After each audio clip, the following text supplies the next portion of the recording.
Shaun Tabatt coming to you from NRB 2021. Excited to sit down with Voddie Baucham, who, man, I've been following for many years. I got 10 kids, part of the homeschooling movement, and you've been a mainstay content-wise. DVDs, when we had DVDs, books, man, you've been speaking into my life for years. It's good to finally meet you. Yeah, it's a pleasure, brother. Yeah. And give us a little bit, for somebody who doesn't know you, the funny thing for me, and I talked to you about this a moment ago, in my circles, people are like, this Voddie Baucham guy, have you heard of him? Have you read his book? I've known of you for years, but for somebody who's meeting you for the first time, give us that elevator pitch version of your family's journey. What do people need to know about you? Wow. Or just who you are. Yeah, I'm just a kid from South Central LA who was raised by a single teenage Buddhist mother, came to faith in college, heard the gospel for the first time in college, met and married my wife my sophomore year in college, and we had our first child 10 months after that. And we did that same thing. Yeah. It's easy to remember where your anniversary and that first kid's birthday falls. Absolutely. So we've been married now 32 years. We have 9 kids. I'm a pastor and professor, and for the last 6 years I've been serving as dean of the School of Divinity at African Christian University in Lusaka in Zambia. So my wife and I are there with our 7 youngest children. Have 2 older children here, have 2 grandkids and another grandkid on the way. But yeah, man, that's me. We could stop there. That's a great legacy right there. It's an interesting season where God's telling people to move all over the world right now. What'd your wife say when you said, "Hey, we got to move to Zambia"? Was she excited, or was she like, "She's what?" the one who said it to me. The Lord called me there 8 years before. It just took a while for her to get the message, and I think she was the one who said, "You know what? We need to do this." And I think that was one of the things I loved in the book. You talk about going to Zambia and how much that impacted you. What was it like to go to Africa for the first time and just wrestle with that? Man, that was powerful. It really was powerful. My father died in April of 2006, and my father didn't raise me, but I knew my dad and had a relationship with my dad. He came to faith late in life, and I actually got to mentor him and disciple him in, that last year or so of his life. We didn't know it was the last year or so of his life. And he always wanted to go to Africa, always talked about Africa. He dies in April. My first trip to Africa is in August. And so it was a really powerful experience for me on a personal level, to have that experience. And then on a cultural level, to just, know my family's history and to know that we were brought to America as slaves from that part of the world. It was amazing. And just to think about the fact that all these years later, the Lord's given me the privilege of being, a citizen of the greatest republic in the history of the world, have the greatest, theological education available anywhere, and then to be able to go back there and to be able to pour that out. It was a phenomenal experience. And let's go back to your growing up years. I mean, statistically, you shouldn't have amounted to anything. There's all the things that should have gone wrong in your life. Obviously, your mom was really hard on you in a good way, but talk to us about how one of the problems with your story is it kind of breaks the narrative. Yeah, it does in a lot of ways. But, that has to do with a number of things, most of which is my mother and her commitment to me. And, when I got old enough to find a little trouble in LA, my mother shipped me out. I got on a Greyhound bus for 3 days, I guess, and went from Los Angeles, California to Beaufort, South Carolina, and lived with her oldest brother, with my uncle, who was a retired drill instructor in the Marine Corps, who had done 2.5 tours in Vietnam. And I got out of trouble. And it's amazing to me because, I have a sister who's 14 years younger, a brother, my father, who's 20 years younger. And so I was really an only child growing up. And the closest person to me was my cousin, Jamal. And I left LA. Jamal didn't leave LA. And when I was a junior in high school, Jamal, he had started selling drugs and he got killed. He was shot to death in Oakland, California, in a drug deal that went bad. And I hadn't come to faith. I hadn't heard the gospel, But that was another powerful moment in my life where I had to go back to Los Angeles to the funeral of my 16-year-old cousin and just recognize that our paths had diverged, that he had stayed and I hadn't. And God really used that a little over a year later in my whole journey to faith. And let's fast forward into some of your early ministry years. In the book, you talk about wrestling with, what it meant to, do you go to an all black church or the whole, and that was very early on in the diversity discussions, but people weren't sure, should we try to be extra diverse because we're guilty if we don't? And well, this is also the Promise Keepers movement, the height of the Promise Keepers movement, right? So racial reconciliation was on everybody's lips. And, for me, I was really more of kind of a black power, black nationalist, kind of guy. If you think about the influence of Malcolm X and Martin Luther King, I was more on the Malcolm X side. Sure. You had some fantastic T-shirts back in the day. Man. Even when I was a Christian at Houston Baptist University, because I was playing football at Rice, God calls me to preach. I start preaching. Because I'm playing football, people want to hear what I had to say. And so I figured I needed to learn something. So I left Rice University, went to Houston Baptist University. Immediately my phone stops ringing because people no longer want to hear what I have to say. But, I'm there at HBU sort of wrestling with this whole, is it my racial ethnic identity first, or is it my Christian identity first? And so, at that time, I'm a new believer. I'm training for the ministry, and I'm wearing Malcolm X T-shirts, and not just Malcolm, but the whole Nation of Islam thing, and it was interesting. Well, I think for a lot of people, the last 2 years have kind of taken them by storm, and they feel like this conversation just started overnight, or it started in Minneapolis with George Floyd. But I think back to all the things I've heard through the years. Those who were speaking in homeschooling circuits, even 15, 20 years ago, was talking about the logical end of the path we are on. Did this, I've implied that it hasn't. Did this just start like a year and a half, 2 years ago, or has this been coming for a long time? For a long time. I was talking about Gramscian neo-Marxism in 2004, 2005, and watching people's eyes cross. Why do we need to care? Yeah, why do we need to care about this? And fast forward now, what we're seeing is really a new manifestation of this Gramscian neo-Marxist ideology. And so critical theory, critical pedagogy, critical legal studies, which then comes to critical race theory, all of these things in that word critical at the beginning of them. That's a trigger word you should know. It connects them to the Frankfurt School. Okay. And it connects them to Gramsci. And so it says, look at me, I am Marxist, you know. So whenever you see that critical on the beginning of it, which is interesting that now, critical race theory scholars, because there's a backlash against critical race theory, they're coming out saying, no, this is just about studying racism in American history. And, and I'm just sitting here going, no, wait a minute. What's your name? What do you call it, right? Why do you call it critical race theory, which comes out of critical legal studies, which is rooted in critical theory from the Frankfurt School, which is rooted in Antonio Gramsci's ideas, and which is rooted in Karl Marx's ideas. So no, this stuff is not new at all, not by a long shot.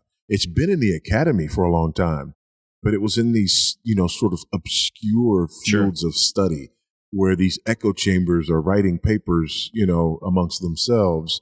And it wasn't until things began to be popularized, really, the people like Robin DiAngelo and Ibram X. Kendi are really popularizing this stuff. And then, also people like, Be the Bridge. I'm blanking. I know who you're talking about. Yeah. That's Morrison. Would be a Christian who is, very much promoting critical race theory and very much writing in these themes. And also, you would see it in books like Color of Compromise and, books like this that are written from that perspective by people who are identifying themselves as Christian, but are really about wide awake. Sure. I mean, it's just that's Robin DiAngelo, Ibram X. Kendi, critical whiteness studies, critical race theory, just throughout, published by Christian publishers. Well, and before this interview, I talked to Owen Strand about his new book that's just coming out, and I asked him, like, as a white guy, did you know what you were going to get yourself into jumping into this conversation?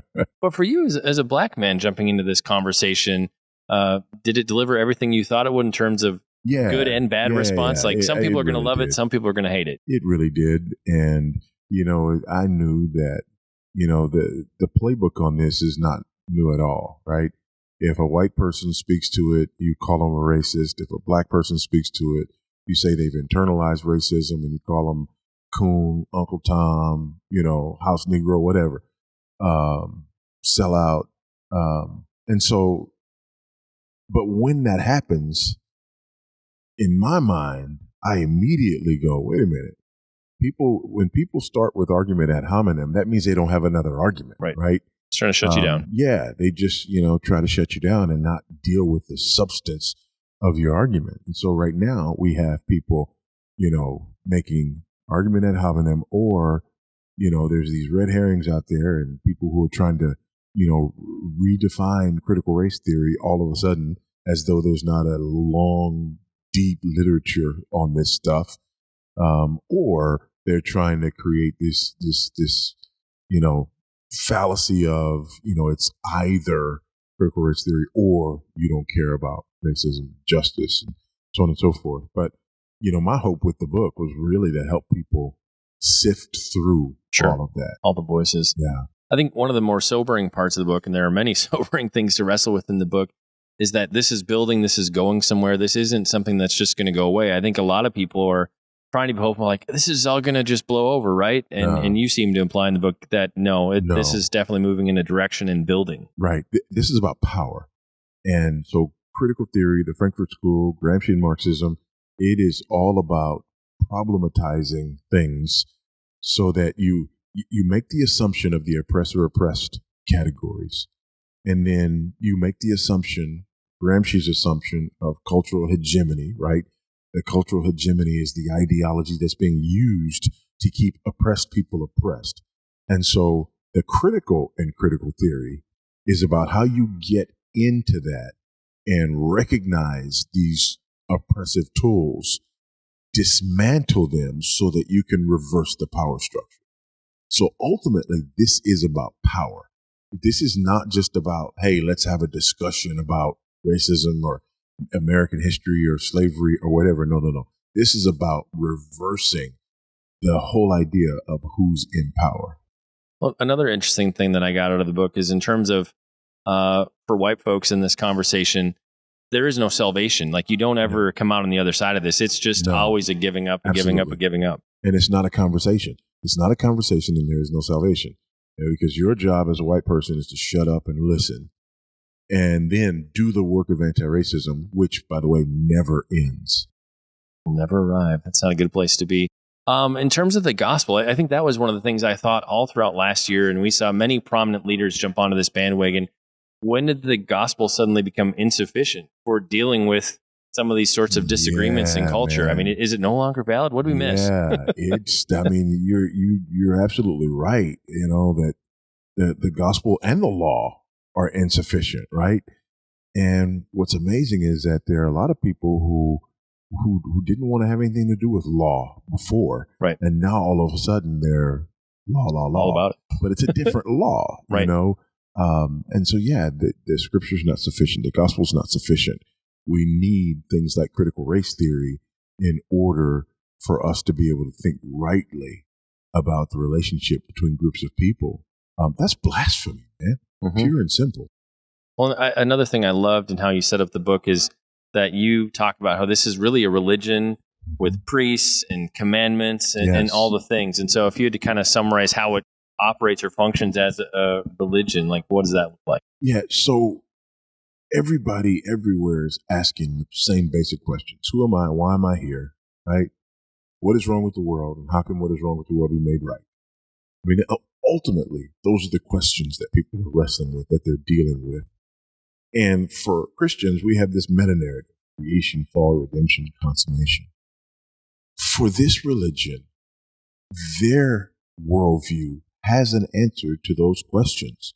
And when it comes, for example, to America, not just America, but really all of the world, they answer the question, who am I? With I am my ethnicity and my race, right? Why am I here? They answer that with the oppressor-oppressed paradigm. What's wrong with the world? Well, the oppressor-oppressed paradigm, right? White people set things up in order to oppress people. How can what is wrong be made right? You have to do the work of anti-racism. And so they have their own cosmology. As you said, they have their own saints, say their names, right? They have their own martyrs. They have their own priesthood. I refer to it as ethnic Gnosticism, the idea that oppressed minorities have special access to truth that other people cannot access, which is why we have to elevate these voices and listen to them. They become our priesthood. It's very religious. And in fact, they use religious terms like America's original sin of racism, right? Ibram X. Kendi, in his proposed constitutional amendment, talks about dealing with America's original sin of racism. Jim Wallace's book, America's Original Racism, America's Original Sin. And then even in critical race theory, that second major premise is convergence theory, which is the idea that white people are incapable of righteous actions in the area of race unless their interests converge with those of people of color. And that term righteous action, that's not my term. That's their term. So it's very religious, which is one of the reasons that it sort of, piques the interest of Christians. Right. Well, at the end of the day, people want to belong. They want to be a part of something important. They want to change the world. Yes. And so it's very appealing. If you don't have anything else that you belong to, I feel like we saw that a lot last year. If you didn't have a place where you felt like you were part of something important, well, this kind of fit that bill. People who were scared to go assemble at their church went and assembled at the BLM rally. Right. Right. Yeah. I guess last question, in terms of reading the other sources, on the one hand, I could say, well, your book is fantastic. Owen's new book is fantastic. Yeah. But that's coming at it from one side of the conversation. Should we be nervous about reading some of the other voices in this conversation, or is it healthy to at least know where some of these ideas are coming from? Well, but I think that's a misconception, right? Neither Owen nor I writing from a side, right? My book is not about a side, right, of the conversation. I'm dealing with this thing from top to bottom. And so what's interesting is people on the other side of this have been able to frame the discussion in terms that say a balanced view on this is a view that accepts at least the premises of critical race theory while using the word gospel. Well, that's not balanced at all. And so it's ironic that those individuals who have completely imbibed this,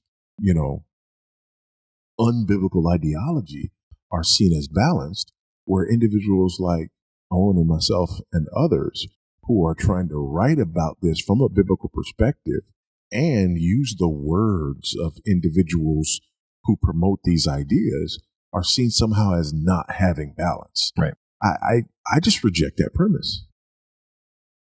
Yeah, I think it's easy to try to frame it that way, to say, well, this book's on that side, this one's on this other side, but it's all part of a conversation. Yeah.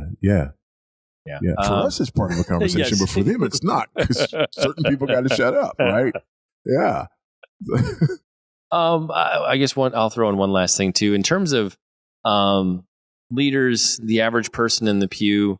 What's a person to do? I think there are a lot of people who kind of watch the news, watch what's trending on social media, and they throw their hands up. They're like, I'm afraid to be a part of this conversation. If I stick my head up, I'm going to be like the nail that gets hit with the hammer. So just for the average Christian out there, how do they be a part of this in a way that's productive and helpful? Yeah, and that's a great question. And I think there are a number of things we have to do. The principle, and I write about this at the end of the book, is what Paul talks about in 2 Corinthians 10, right? So we destroy arguments and lofty opinions raised against the knowledge of God, right? We have to do that. And we don't want to do that, right? Because the 11th commandment, thou shalt be nice. And we don't believe the other 10, right? Yep. And so the idea of destroying arguments and lofty opinions, we just think that that's not Christian, that's not nice. We got to get over that, right? We've got to understand what these things are. We've got to identify them, and we've got to destroy them.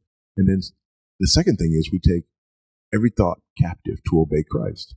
So our thoughts about race, our thoughts about ethnicity, our thoughts about sexuality, our thoughts about reconciliation, our thoughts about history, all of those things have to be taken captive to obey Christ. So one of the things that I'm trying to do here is to give people tools to be able to really understand, evaluate, and talk intelligently about these ideas, to recognize those ideas that are, lofty opinions and arguments raised against the knowledge of Christ, and to lead to that practice of taking all these other thoughts captive to obey Christ. So I think we need to educate ourselves. I think we need to understand what's happening here. I think we need to be wise as serpents and innocent as doves.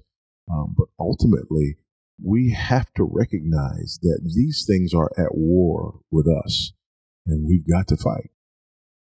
All right. The book is Fault Lines. It is a must read. This conversation isn't going away. You need to be a part of it. You need to I was going to say pick a side. It's not pick a side. It's know how to effectively engage and really bring some truth, bring the gospel, and go about this in a way that's going to be helpful and productive. Don't just sit there and do nothing. I feel like that's what a lot of us did the past year and a half, and it hasn't been good. Voddie, an honor to talk with you. Thanks for sharing with the audience, man. I appreciate it. Amen. Thank you. It's my pleasure.